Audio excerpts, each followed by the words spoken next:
बिहार में विधानसभा चुनाव से पहले एनडीए में सीटों को लेकर खींचतान जारी है।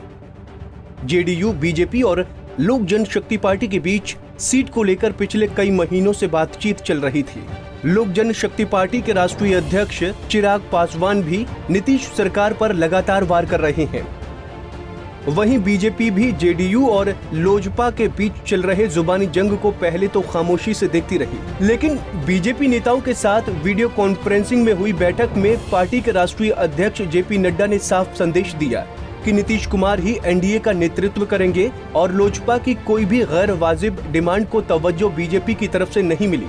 बिहार की राजनीति को गहराई से समझने वाले पॉलिटिकल पंडित ये जानते हैं कि चिराग पासवान अपनी बार्गेनिंग पावर बढ़ाने के लिए लगातार नीतीश कुमार के खिलाफ बयान दे रहे थे, लेकिन बीजेपी और जेडीयू ने अभी तक चिराग पासवान को कोई ज्यादा भाव नहीं दिया है। बीजेपी, जेडीयू और लोजपा में सीटों के बंटवारे को लेकर अभी तक जो फॉर्मूला तैयार हुआ है उसमें सबसे ज्यादा सीटें जेडीयू के हिस्से में जा रही हैं। एक फॉर्मूले के मुताबिक जेडीयू को 110 सीटें मिलने की चर्चा है। कुल 100 सीटों पर चुनाव लड़ सकती है भारतीय जनता पार्टी। वहीं लोक जनशक्ति पार्टी के हिस्से में जा सकती है 33 सीट। वहीं एनडीए में बगावती तेवर दिखा रही लोजपा शायद ही 33 सीटों के प्रस्ताव पर राजी हो। बताया जा रहा है कि चिराग पासवान ने 42 सीटों की मांग एनडीए के दलों के सामने रख दी है, जबकि इस दावेदारी से एनडीए के भीतर उलझन बढ़ गई है।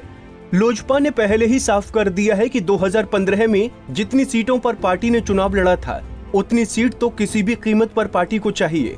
लोजपा को लगता है कि अगर उन्होंने कम सीटों पर समझौता किया तो पार्टी का बेस बिहार में घटेगा और अगर विधानसभा चुनाव में लोजपा का बेस कमजोर हुआ तो इसका असर आगे लोकसभा में मिलने वाली सीटों पर भी पड़ेगा। वहीं लोजपा की 42 सीटों की दावेदारी पर बीजेपी और जेडीयू में मंथन जारी है। हो सकता है कि लोजपा की नाराजगी को दूर करने के लिए कुछ सीटें और भी बढ़ाई जा सकती हैं।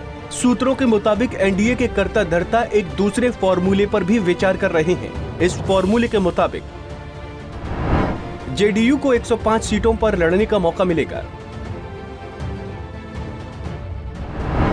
बीजेपी को 45 सीटों पर ही चुनाव लड़ने के लिए राजी होना होगा। ऐसे में लोजपा के खाते में 43 सीटें जा सकती हैं। अगर इस फॉर्मूले पर जेडीयू और बीजेपी मान गई तब तो लोजपा का दांव सही बैठ जाएगा, लेकिन अगर जेडीयू और बीजेपी अपने हिस्से की सीटों को कम करने के लिए तैयार नहीं हुई तो चिराग पासवान क्या प्रतिक्रिया देंगे, इसको लेकर कयास लगाए जा रहे हैं।